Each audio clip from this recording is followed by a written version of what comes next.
Well, what has been happening this week in news? What has transpired this week in news? Organized labor decided to go on strike.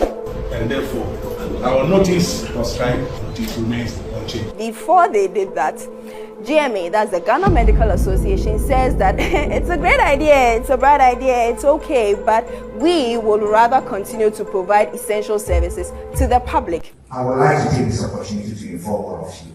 I know the press is here. The Ghana Medical Association is not trying to start. And then the teachers, NAT, also said we will sit this one out.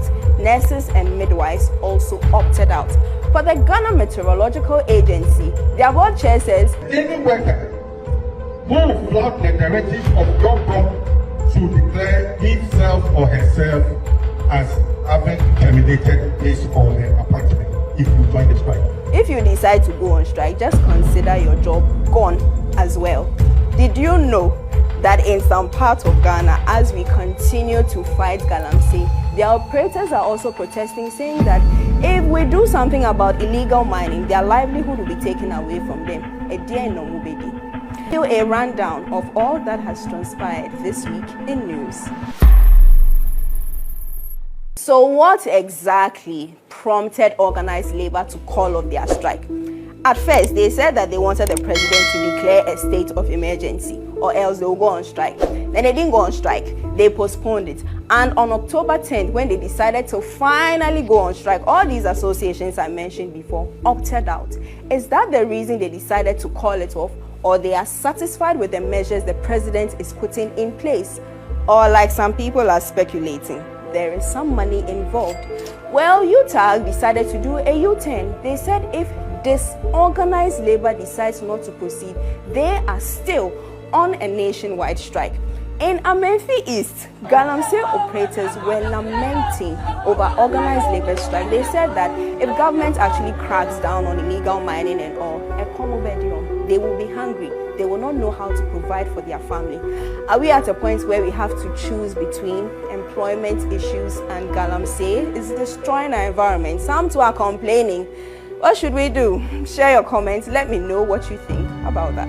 I said last week that this year has been the year of protest. Did you hear this week that Matthew Opoku-Prempeh-Napo, he says that when he became Minister of Education, he realized that NDC had introduced LGBTQ plus in our curriculum.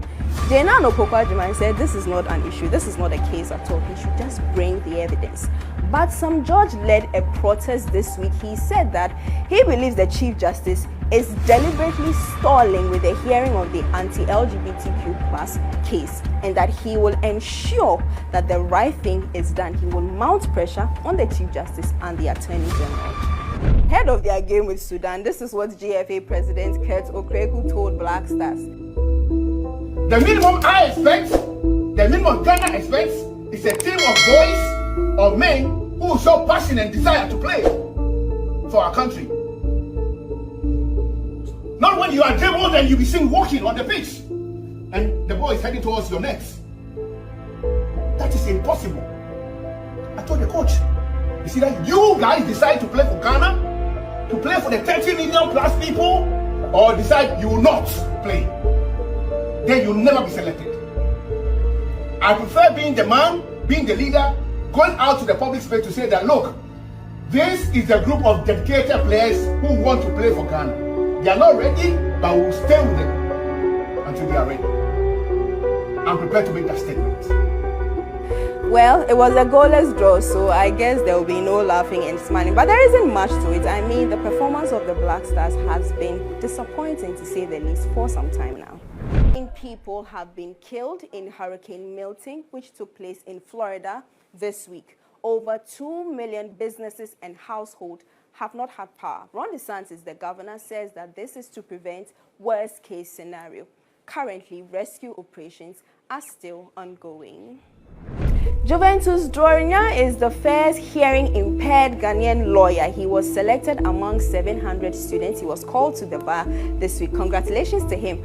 And our very own CEO, Bolore, has also been slated to speak alongside the president and some others at the Global Citizens Inaugural Assembly in Côte d'Ivoire. Thank you for joining me.